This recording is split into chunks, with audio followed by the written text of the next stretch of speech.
Today I'm going to show you how to make some quick and hopefully painless caps for low to mid-ranging levels. Hopefully you like the video and it helps you squeeze a few more caps in your pocket. If this helps you, I would appreciate it if you left a like. Anyway, here we go. So the first place we're going to be stopping is Charleston Capitol Building. Basically, here's where the vault is. You're going to come down here, you're going to go a little diagonal to the right, down here.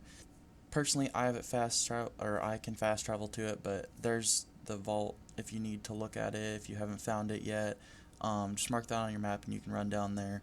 It isn't very hard at all to get there, so all you're going to do, you're going to run down this road, go over here, cross the bridge, you're going to turn left and go over this little dip here, and you're going to go into the little DMV. It's level 30 plus, but if you haven't you won't find any ghouls or anything in here as long as you don't go any further from this.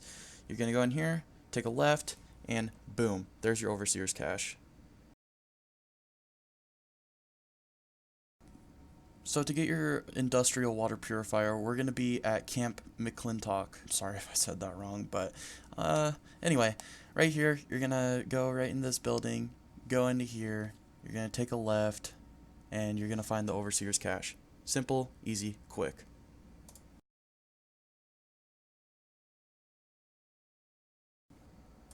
So here's my base right here. As you can see, I have plenty of room for all of my things. I have a little river that's going through here. Here's the vault to my camp. You want a river flowing through this. You can't have the water purifiers if you don't have water flowing through your base. Personally, I like this area just because of the looks. It's got trees, it's got grass, it's got the rocks, it's got everything that I want. So, if you want, you can put your base here. It's pretty nice. I rate 10 out of 10.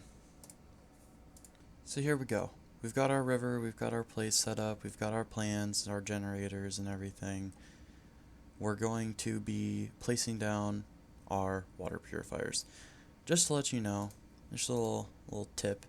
Sometimes water purifiers can be a pain in the ass to place down, especially if you're using the industrial ones. So you just kind of have to fiddle with it, make sure that they fit the right placement. Keep in mind the amount of power that you're going to need, because nobody likes wasting resources. Like if you place down a bunch of generators or if you place down a bunch of water purifiers and you don't have enough power or you have too much power, either you're going to have to scrap them or you're going to have to store them. So just keep in mind how much power you're going to be using. If you don't have any generators, I suggest doing the power-up events around the map, because they always give you, or not always, but they have a tendency to give you generator plans, which are important, especially for what we're doing here. The one at Poseidon Energy is probably the easiest one, because the enemies are stupidly low level and you can easily breeze through it, assuming that you have the firepower to back you up. All you need to do to connect the water purifiers is connect one wire from the generator onto one of the pumps, and then from one of the pumps connect a wire to another pump, and just do it over and over again until each one of your pumps are connected.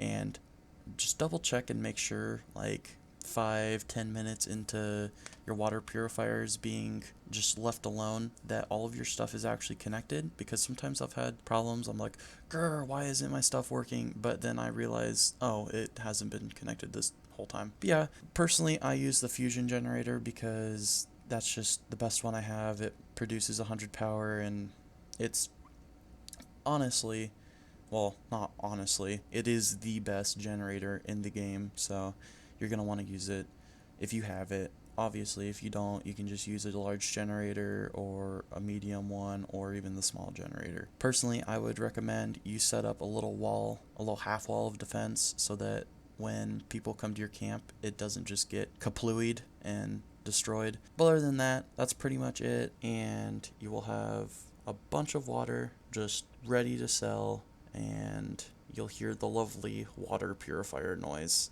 in the background on your camp all the time. So let me give you a little rundown why we're actually selling water and doing this method comparative to just finding a bunch of guns and whatever, doing a bunch of quests over and over again. Let me just explain.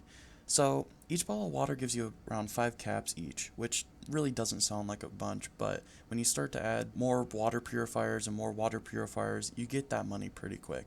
The industrial water purifiers give you 60 water an hour, which is 1 can a minute, but in my experience, it takes longer than that. I've been on missions that have took like 10 minutes and I go back and there's only 2 water in my purifier even though I have more than enough energy.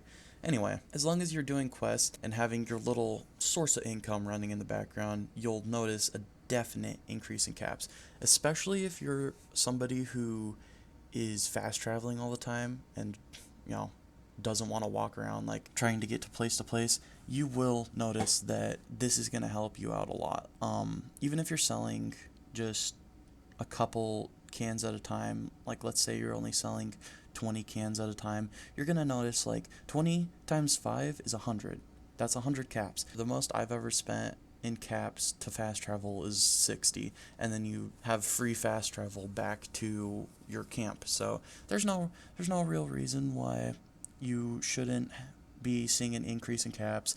For me, whenever I have my water hit 80, I go and sell it to the trader and I get around 300 to 400 caps a trip, which is a lot of money. Keep in mind, by the time you have around 80 water in your backpack, you're probably going to notice I have no room in my backpack. I need to go sell it. So that's usually a good key to when you should go sell it.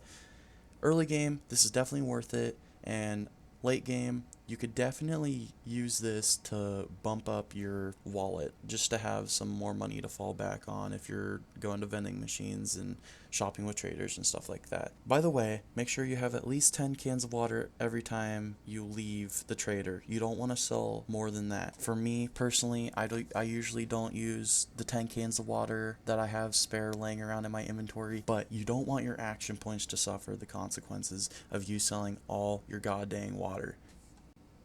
Okay, so it's time. You've collected enough water. You're gonna go collect your last round of water, fill up your inventory a little bit more, and you're happy.